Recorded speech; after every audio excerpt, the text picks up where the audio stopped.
네, 먼저 우리 성경에 들어가기 전에 많은 사람들이 성경을 좀 어렵게 느끼고 있는 것 같습니다. 그래서 성경이 왜 이렇게 어렵게 되어 있습니까? 이런 질문을 하면서 너무 어려워서 그저 공부하는 것을 포기하려고 하는 그런 생각들을 하는 것 같아요.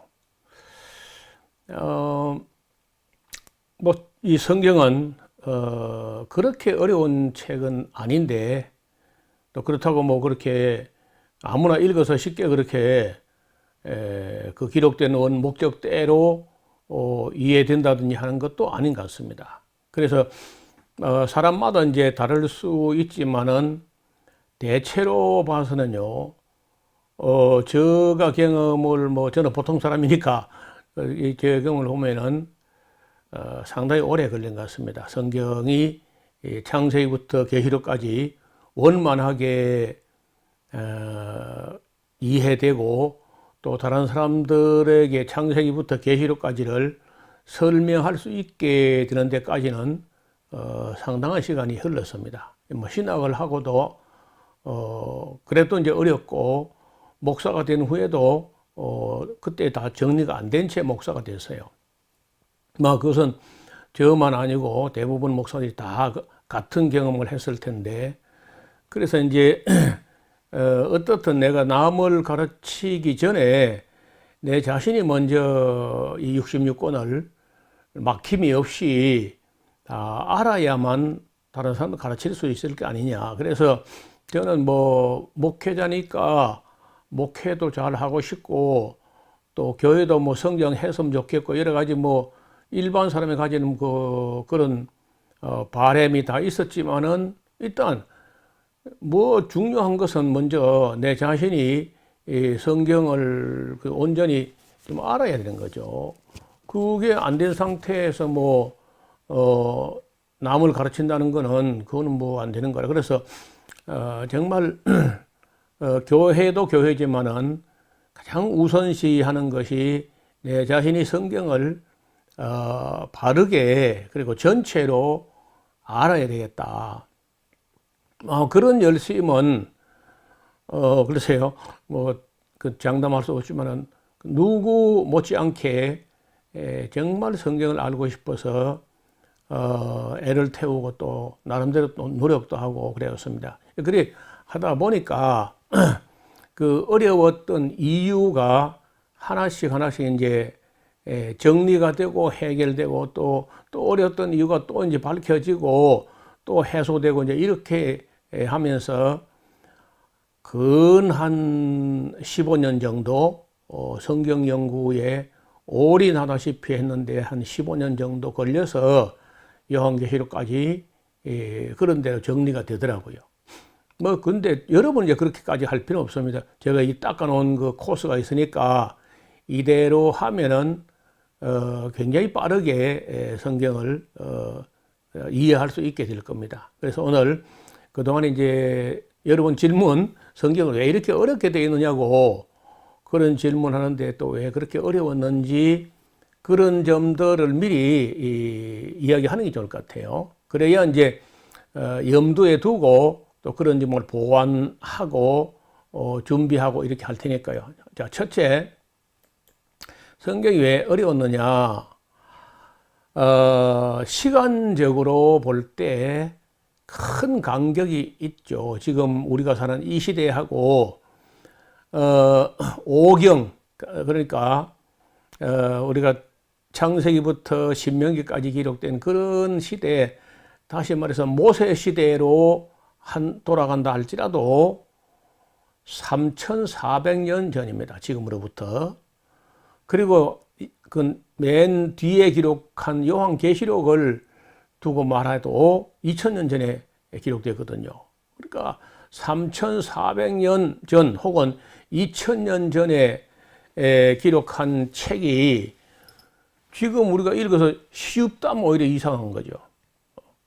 어려울 수 있습니다. 그래서 그런 점들은 미리 뭐 그럴 수 있다 하고, 이제 시간적으로 너무 간격이 있었기 때문에 그 당시에 기록된 것을 지금 사람들이 읽었을 때 어려울 수 있는 거죠. 그다음에 공간적으로 우리나라와는 먼 거리에 있는 이스라엘 땅, 우리는 극동에 있고 이스라엘은 극서쪽에 있습니다. 그래서 아시아 대륙의 극동과 극서의 극에서 극으로 멀리 떨어져 있는 그런 곳의 문화와 지리와 풍토에 있는 그 내용을 기록했기 때문에 더 어려울 수 있는 거죠. 그 다음에 우리 역사와 함께 역사적인 그런 사건들 같으면 역사책에서도 좀 공부를 했을 것이고 또 역사책에서 참고하면 될 텐데 이게 대부분이 역사 이전 이야기를 다루고 있습니다. 예를 들어서 창세기 같은 거는 천지창조 전혀 역사 이전 이야기죠. 이렇게 역사 이전의 사건들을 기록했기 때문에 당연히 어렵습니다. 어려울 수 있죠. 그 다음에 이제 네 번째, 그보다 더 중요한 것은, 보이지 않는 세계, 영의 세계, 사람의 마음 깊은 곳에서 일어나는 세계, 이런 세계를 다루는 책이기 때문에, 한눈에 그냥, 뭐 소설책 보듯이 그렇게 읽어지지는 않는다는 거예요. 어려울 수 있습니다. 그 다음에 차원이, 차원이 다른 세계를 다루고 있어요. 초월적인 세계를 다루고 있는 거죠. 그래서 이런 책이 어려울 수 있습니다. 그리고 이제 한편은 또 먼 미래, 아직 지금 이 시간도 아직 그 도래하지 않은 미래를 예언하다시피 기록한 그런 책이 있기 때문에 뭐 어렵죠. 그 다음에 이제 우리 자신이 또 역사를 좀 무관심하거나 역사책을 좀 많이 읽어서 역사에 익숙하지 않다면은 좀 어려울 수 있습니다. 그 다음에 또 이 성경 읽을 때 지도하는 사람도 없이 혼자서 읽으려고 하면은 어렵습니다. 이거는요, 성경은 혼자 공부할 수 있는 책이 아닙니다. 제가 지금까지 돌아본 대로는요, 혼자 성경으로 공부하던 사람은 전부 이단이 되거나 아니면 포기해버리거나, 혼자 끝까지 공부하면은 이상한 쪽으로 빠져가지고 이단이 되어버리는데, 뭐 예를 들어서 통일교라든지 뭐 이만이라든지 이런 사람이 되게 신학도 하지 않고 앞서서 누가 체계적으로 공부한 사람이 어떤 지도를 받으면서 공부한 게 아니고 혼자서 동굴을 파듯이 엉뚱한 쪽으로 나가버린 거예요. 이거 아주 위험하다고요. 그래서 모든 이단은 큐티 하다가 나온다. 혼자 성경을 파다가 자기 혼자 착각을 해가지고 오해하고 착각하고 오해하고 이게 쌓여서 이단이 되는 거예요. 그래서 저는 우리 성도들에게 혼자 성경 공부 못하게 합니다. 반드시 지도를 받아가지고 앞서서 성경이 기록된 이래로 우리 앞서서 신학자들 내지 성경학자들이 그 부분을 어려운 부분을 어떻게 해석했는지를 참조하면서 원만하고 건전하게 해석해야지 이상하게 오해로 빠지게 되면은 걷잡을 수 없어요. 돌아오지 못합니다. 그 다음에 분량이 너무 두꺼워서 어려운 거예요. 만만치 않거든요. 1700 신구역을 다 하면 1754페이지나 되기 때문에 이 책이 분량 때문에 어렵습니다. 뭐 200~300페이지 되는 어떤 단행본 이런 책이 아니고 1754페이지이기 때문에 당연히 어렵습니다. 그 다음에 또 전체를 보지 않고 부분적으로 여기 보다가 저기 보다가 이렇게 하면요 평생 헷갈리고 어려워요. 그래서 절대 성경을 그렇게 보면 안 되고 좀 적어도 성경을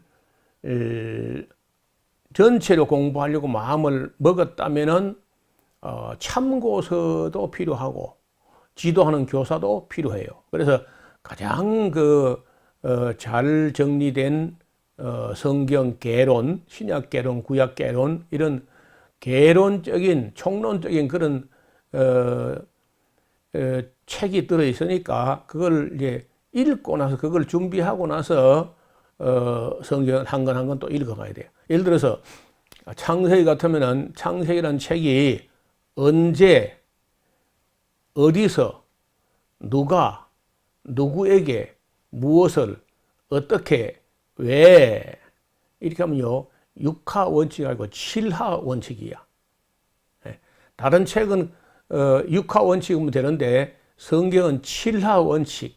누가 언제 어디서 누가 하고 나면 누구에게 무엇을 어떻게 왜 기록한 책이냐 이런 그리고 이제 어떤 배경에서 시대적 역사적 문화적 종교적 어떤 배경에서 기록된 책인지 이런 것도 이제 공부를 해가지고 성경 본문을 연구해야 돼요.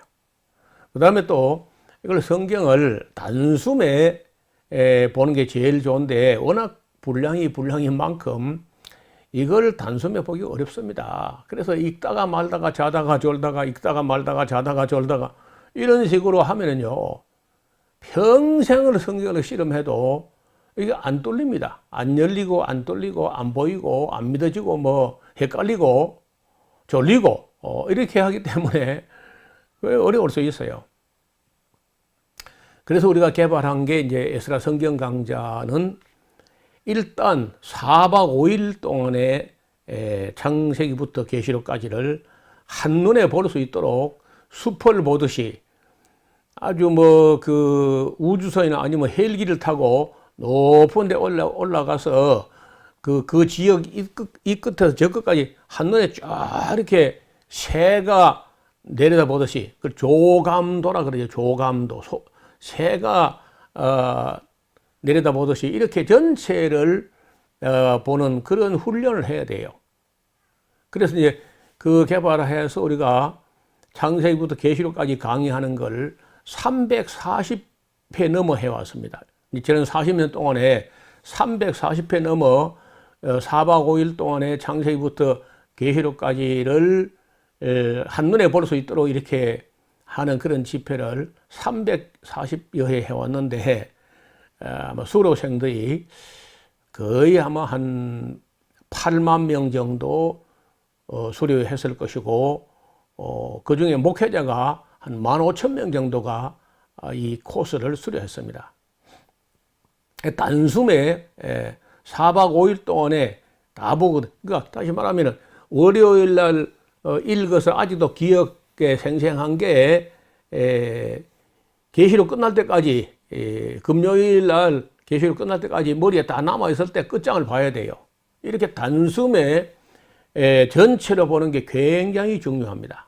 그렇게 하면은 혼자서 10년 공방보다 4박 5일에 더 많은 걸 더 바르게 보게 돼요. 또 지도하는 사람, 안내하는 사람이 한 권 한 권을 읽기 전에 거기에 대해서 이제 총론적인 언제 어디서 누가 누구에게 무엇을 어떻게 왜 기록된 책인지 이 책에서 강조하는 게 뭔지 어느 부분을 놓치면 안 되는지 이런 것을 짚어주고 그리고 이제 설명을 듣고 읽으면은 성경이 보이거든요. 13번째, 우리 성경이 지금 배열된 그 배열이 기록된 순서대로 된 게 아니고 종류별로 모아놨습니다. 앞에는 율법서, 뒤에는 역사서, 그 다음에 시가서, 그 다음에 예언서. 이게요, 연대하고 전혀 안 맞습니다. 그 다음 종류별로, 패턴별로 이렇게 모아놨기 때문에 지금 현재 배열된 그 상태로서는요, 내가 볼 때 100년 읽어도 안 돼. 안 보입니다.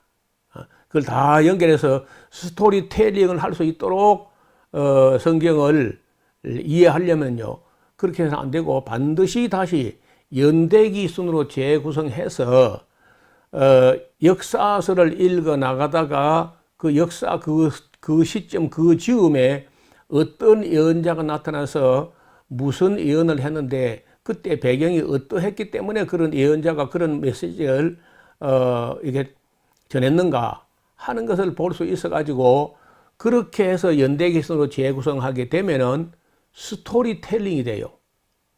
창세기부터 계시록까지를 스토리로 이야기를 할 수 있도록 그렇게 됩니다. 그래서 이제 이 연대교순으로 재구성하는 이 코스가 에스라 성경 강좌의 기본 코스예요. 깜짝 놀라죠. 그 다음에 이 성경이 기록된 그 시대와 그 배경, 그 시대의 시대적 배경, 문화적 배경, 역사적 배경, 사회적 배경, 이런 배경을 모르면은 꽤 어려울 수 있어요. 생소한 일들이 너무 많이 보이니까. 그 다음에 하나님을 우리가 너무 모르죠. 하나님이 정말 너무 생소하고 너무 낯설어 가지고 하나님의 말씀도 모르고 뜻도 모르고 의향도 모르고 하나님 성품도 모르고 이 하나님에 대해서 너무 모르기 때문에 그 하나님 말씀하는 게 어려울 수 있습니다. 당연하죠. 그 다음에 하나님께서 사람을 상대해 가지고 말씀하시는데 우리가 인간학을 공부하지 않으면요 사람을 잘 몰라요. 사람이 뭐 그리 어렵냐 싶어도 천길 물속은 알아도 한길에 사람 속은 모른다 그 말 있잖아요. 사람이 사람을 안다는 게 어려워요. 그래서 이 인간학을 인간론을요 좀 공부를 해야 되는데 신학교 가서도 인간론을 거의 공부를 못 해요. 그래서 인간론이 안 돼 있으면 당연히 이제 성경이 어렵습니다. 그 다음에 악한 영들의 세계, 이 성경이 하나님 이야기, 사람 이야기, 사탄의 이야기, 이렇게 악한 영들의 세계, 귀신들의 세계 우리가 지난번에 좀 공부했지 않습니까? 대체로. 그 귀신들의 세계를 우리가 모르기 때문에 하나님과 사람과 사탄의 악령들의 이 삼각관계를 그걸 이해 못하면 성경이 당연히 어렵습니다. 도저히 뭐 듣도 보도 못한 얘기가 많이 나오니까 영의 세계가 말이죠. 그리고 어렵죠. 18번째는요. 성경, 우리가 가진 성경이 지금 현재 개역 성경이나 개역 개정판의 경우 또 영어 같으면 킹 제임스 버전 같은 경우에 고어체로 고어, 현대어가 아니고 고어체로 2조 시대 말기 궁중 언어체로 묵직하게 점잖게 이렇게 번역해 놓은 게 있기 때문에 어렵습니다. 개역 개정판에서 낱말을 현대어로 좀 바꾸고 했지만 그래도 어려워요.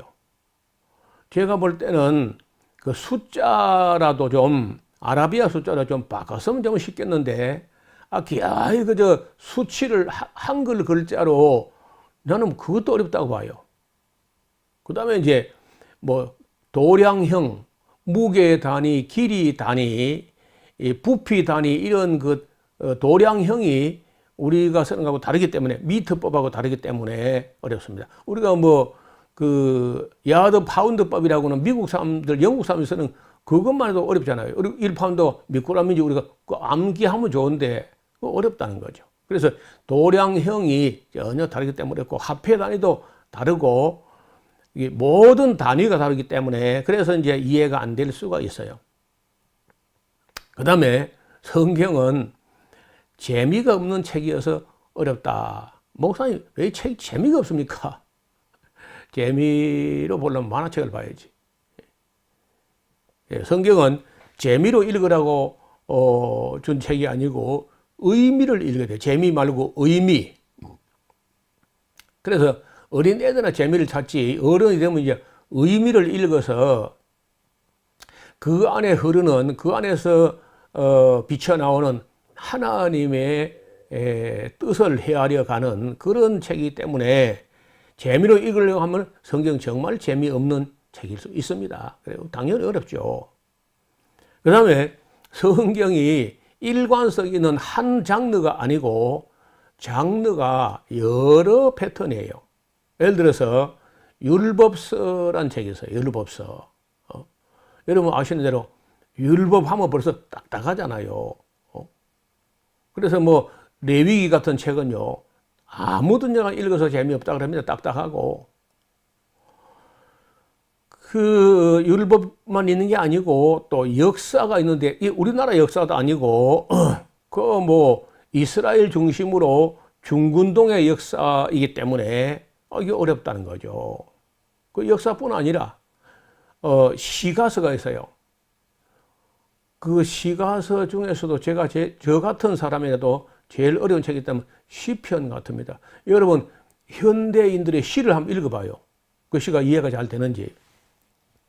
시는 현대시뿐 아니라 고대시나 현대시나 어렵습니다. 그 시 쓴 사람 외에는요 100% 이해가 안 될 수도 있어요. 아예.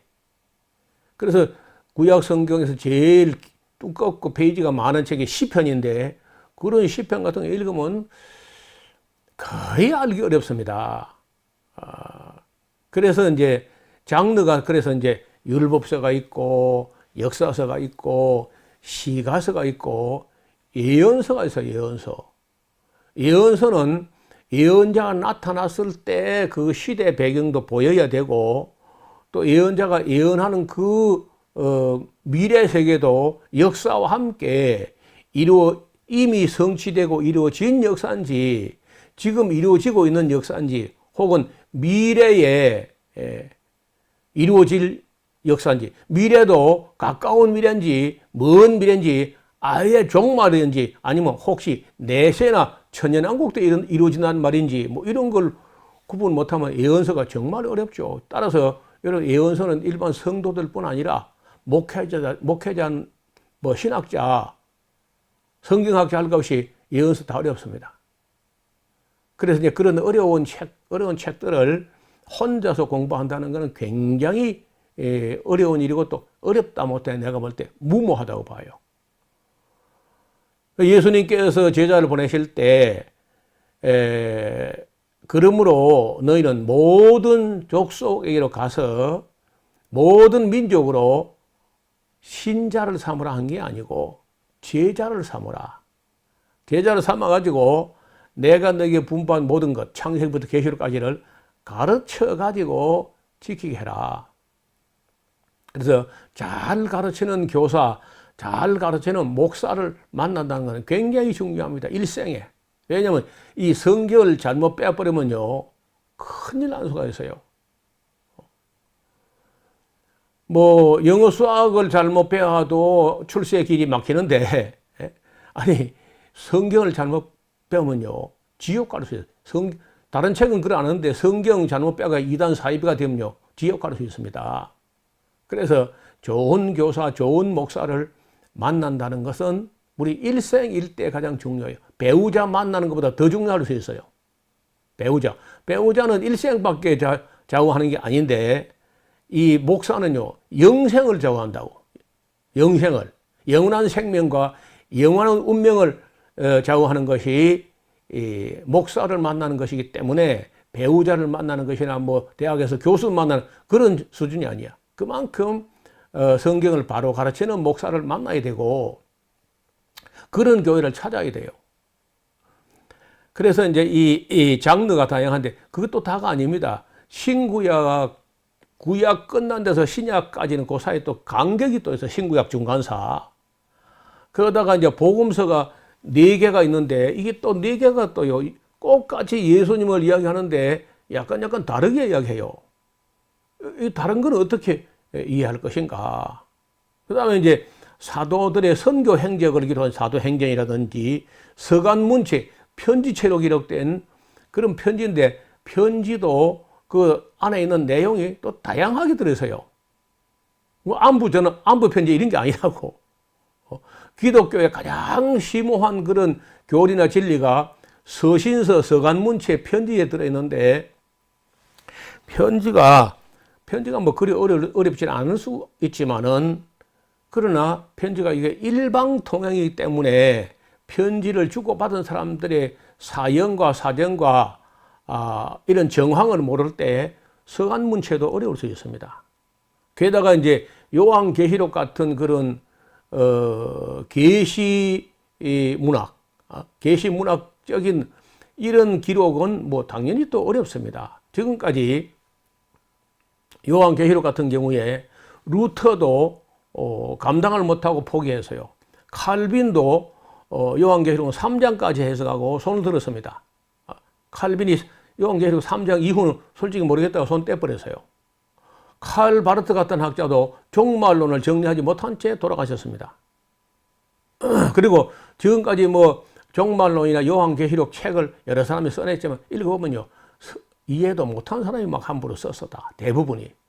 그래서 이제 이렇게 율법서, 역사서, 시가서, 예언서, 신구약 중간사, 복음서, 뭐 사도들의 선교 행적, 서간 문체, 이 계시록, 계시문학 문체 이런 것들이 이렇게 다양하기 때문에 또 이 시가서 안에는요, 희곡 같은 기록도 있고, 그 아포리즘 같은 그런 문학도 있고, 순수시가 있고, 뭐 저주시가 있고요, 역사시, 지혜시, 교훈시, 막 이 시 안에도 또 다양하게 갈라진다고.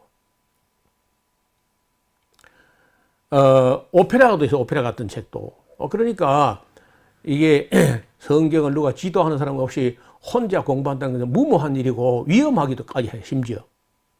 그래서 제가 이런 유튜브에 이런 공간을 만들어서 기독교 변증도 하고 또 성경도 몰라서 애가 타는 사람이 너무 많기 때문에 이런 공간을 마련한 겁니다. 제가 수백 명 혹은 수천 명이 들어 모인 그 어떤 집회나 강좌에 가서 물어봐요, 제가요. 자, 성도님들 장로님들, 권사님들 할 것 없이다. 여러분이 성경을 다 알고 싶어요? 요절만 알고 싶어요? 물으면요, 99.99%가 다 알고 싶다는 겁니다. 요절만 알고 싶은 게 아니고. 근데 문제는 성경을 66권을 다 한 절도 안 빼고 가르치는 교회가 있어야 말이지, 하늘 아래. 그래서 심지어 목회자들도 이걸 다 가르칠 수 있다고 생각을 안 할 겁니다, 거기다. 왜냐하면 신학수 다 안 배웠기 때문에요. 그래서 우리가 성경을 공부할 때 그런 대로 바르게 원만하게 치우치지 않게 기록된 그 원 목적을 파악해 가지고 올바르게 가르치는 교사, 목사를, 전도자를 만난다는 건 매우 중요해요. 그다음에 공부도 연구도 제대로 안 하고 심지어 읽어보도 안 하고 무모하게 해석부터 하겠다고 덤비는 사람이 있어요. 왜냐면 목사들이 설교할 때 성경 한 절, 두 절 읽어놓고 해석이나 설교를 막 장황하게 하니까 따라 흉내 낸답시고 그 신학도 안 하고 성경 언어도 모르고 배경도 모르고 하면서 그저 이래가지고 이래저래 생각을 해보고 떠오르는 생각대로 그 해석부터 하는 사람들이 있는데 그거 조금 잘하면 이단이 됩니다. 매우 위험해요. 무모하고 위험한 일이라.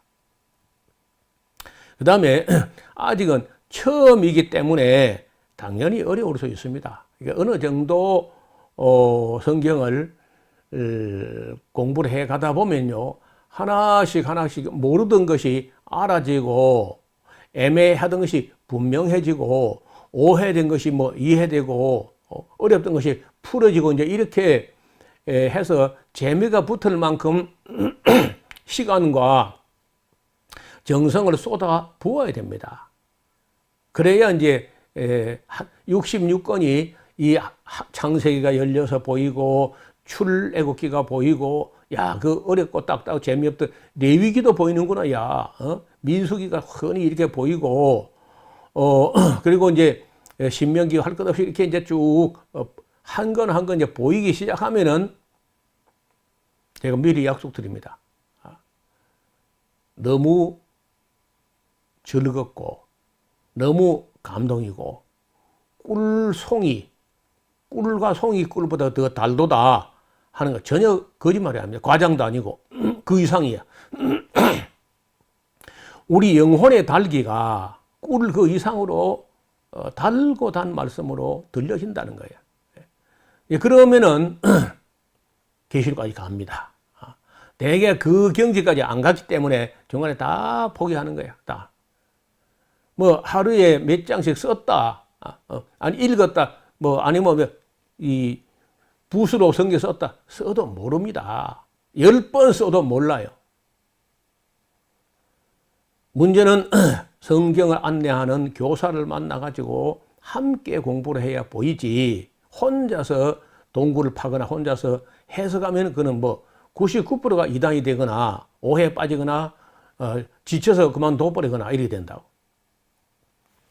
그 다음에 이제 그 어떤 선입관이나 고정관념에 마음이 굳어 있어요. 마음이 강팍하게 뭐 이런 말씀 이런 거야 뭐 이런 거야 저런 거야, 제대로 공부도 안 하고 미리 어떤 굳어진 생각을 가지고 보기 때문에 어렵다는 거예요. 그래서 이제 저와 함께 그 어려운 문제를 창세기부터 계시록까지 제가 40년 이상을 창세기부터 계시록까지를 설교하고 강의하고 방송도 하고 그랬기 때문에 사람들이 어디쯤에서 무슨 문제 가지고 어려워하는 거 대강 제가 알지요. 제가 겪으면서 그 과정을 다 거쳐왔으니까. 그래서 너무 어렵다고 지레 겁먹거나 포기하거나 낙심하거나 하지 말고 여러분 저와 함께 이렇게 공부하는 사람 중에는요 초등학생들이 꽤 와서 참여합니다. 그리고 시험을 칩니다. 그 매년 8월 15일 매년 8월 15일이 들어있는 그 주간의 토요일마다 에스라 성경 종합 시험이 있어요. 문제가 366문제 주관식입니다. 중급반은 500문제 100% 주관식이야. 그런 시험을 이 초등학생이 합격을 한 경우가 있어. 우리 교회에 있습니다. 그래서 저는 우리 온 성도들에게 66권을 다 배울 수 있도록 그렇게 교육하고 그렇게 설교하고 그렇게 지도하고, 그래서 지금 이 방송도 그래요. 우리 교인만 알면 어떡하냐, 우리 교인만 알고 다른 교회는 몰라도 괜찮느냐, 그렇지 않다는 거죠. 다 함께 알아가야죠. 이 유럽 교회가 성경 교육을 안 함으로 해가지고 교회가 무너졌거든요. 유럽, 미국 다 하면은 기독교인들이 한 5억 정도 될 텐데, 명목상 기독교인들이 그 5억 정도 기독교인들 대부분이 성경을 다 읽어보는 것은 고사하고 성경 책에 손도 안 대본 사람이 많아요. 성경 한 만져보지 안 하고 유아시대 받았고 결혼식 교회에서 했고 그리고 아무것도 모르지만 뭐 아무것도 안 믿지만은 장례식도 교회에서 할 겁니다. 그게 이제 유럽이나 미국 기독교인들이에요. 성경 안 가르치고 안 배웁니다. 그래서 다 무너지지. 한국 교회도요 더 빨리 무너지고 있어요 지금 현재. 왜? 성경을 안 가르치거든요. 그래서 저는 예수님 올 때까지 흔들리지 않고 무너지지 않는 교회, 끝까지 마지막 날까지 66권을 전하는 사역자, 그런 전하는 교회, 들을 수 있는, 배울 수 있는 그런 교회가 남아 있어야 되지, 다만 몇 교회라도 남아 있어야 되지 않느냐. 그걸 목표나 희망으로 삼고 이 사역을 계속하고 있습니다. 여러분 보신 대로 우리 여기 설교 강의에 광고도 안 뜨죠. 광고비 수입이 좀 짭짤하니까 광고라도 좀 띄우면서 하십시오. 목사님 재정에 보탬이 될 겁니다. 이렇게 말하는 분들이 있지만은 이 하나님 말씀 듣는 중에 광고가 자꾸 푹푹 튀어나오는 거 굉장히 기분 나빠요. 그래서 여러 사람이 여러 번 권하고 했어도 우리 광고 없이 해보자. 그러면서 오직 그 성경, 솔라 스크립투라, 오직 성경. 그리고 역사, 이런 것을 성실하게 살펴서 우리의 만남, 우리의 동행, 우리의 데이트가 창세기부터 나중에 요한계시록까지 이어지기를 진심으로 바랍니다. 감사합니다.